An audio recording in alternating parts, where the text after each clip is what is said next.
അൽഖമർ അള്ളാഹുവിനു മരണാശനിലേക്ക് കിടക്കുന്ന സമയത്ത് അള്ളാഹിന്റെ റസൂല് സ്വഹാബികളോട് പറയുന്നുണ്ട്, സ്വഹാബ, നിങ്ങൾ അൽഖമർ അള്ളാഹിന്റെ അടുത്തേക്ക് പോയിട്ട് അൽഖമർക്ക് ഷഹാദ് ചൊല്ലി കൊടുക്കുന്നു. സ്വഹാബികള് അൽഖമർ അള്ളാഹിന്റെ വീട്ടിൽ പോയിട്ട് ഷഹാദ് ചൊല്ലി കൊടുക്കുന്ന സമയത്ത് അൽഖമർ അള്ളാഹുവിനു ഷഹാദ് ചെല്ലുന്നില്ല. അങ്ങനെ സ്വഹാബികൾ റസൂലുള്ളാഹി സ്വല്ലല്ലാഹു അലൈഹി വസല്ലം അടുത്ത് വന്നിട്ട് പറയാണ്, റസൂലെ, അൽഖമർ അള്ളാഹുവിനു ഷഹാദത്തൊന്നും ചെല്ലുന്നില്ലല്ലോ എന്ന്.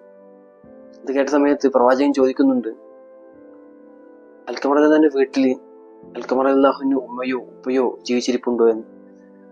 സ്വഹാബികൾ പറയുന്നുണ്ട്, അതേ റസൂലെ, അൽഖമർ അള്ളാഹിന്റെ വീട്ടില് അൽഖമർ അള്ളാഹുവിന്റെ ഒരു വൃദ്ധയായ ഒരു ഉമ്മ ജീവിച്ചിരിപ്പുണ്ട് എന്ന്. അങ്ങനെ ഉമ്മയുടെ അടുത്തേക്ക് പോയിട്ട് റസൂൽ ചോദിക്കുകയാണ്, നിങ്ങളെ മകനെ കുറിച്ച് എന്താ നിങ്ങളുടെ അഭിപ്രായം? ഉമ്മ പറയാ, എന്റെ മകൻ 5 വക്ത് നിസ്കരിക്കുന്ന, റമളാൻ മാസം എല്ലാ നോമ്പും അനുഷ്ഠിക്കുന്ന, സകാത്ത് കൊടുക്കുന്ന ഒരു നല്ലൊരു വ്യക്തിയാണ്. റസൂൽ വീണ്ടും ചോദിക്കുന്നുണ്ട്, നിങ്ങളെ സംബന്ധിച്ചിടത്തോളം നിങ്ങളുടെ മകൻ എങ്ങനെയാണ്? അപ്പൊ ഉമ്മ പറയുന്നുണ്ട്, ഞാൻ അവനോട് അത്ര ഇഷ്ടത്തിലല്ല റസൂലെ.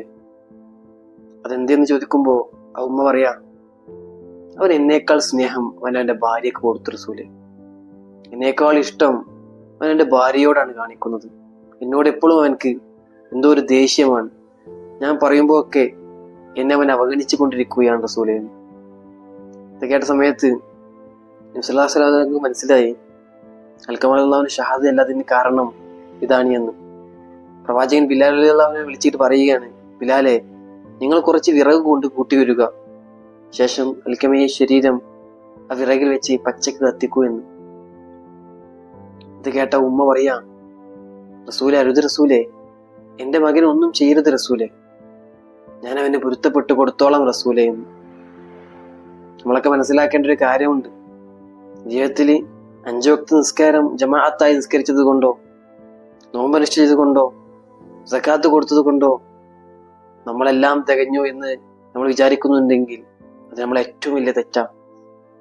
വൃദ്ധയായ മാതാപിതാക്കൾ വീട്ടിലുണ്ടായിരിക്കെ അവരോട് അവഗണന കാണിക്കുന്ന, അവരെ കുറ്റം പറയുന്ന ഒരു മക്കളും ഒരു രീതിയിലും രക്ഷപ്പെടുകയില്ല എന്ന് ചരിത്രം നമ്മെ പഠിപ്പിക്കുന്നുണ്ട്. നമ്മളെ മാതാപിതാക്കളെ സന്തോഷിപ്പിക്കേണ്ടത് നമ്മുടെ ഉത്തരവാദിത്തം.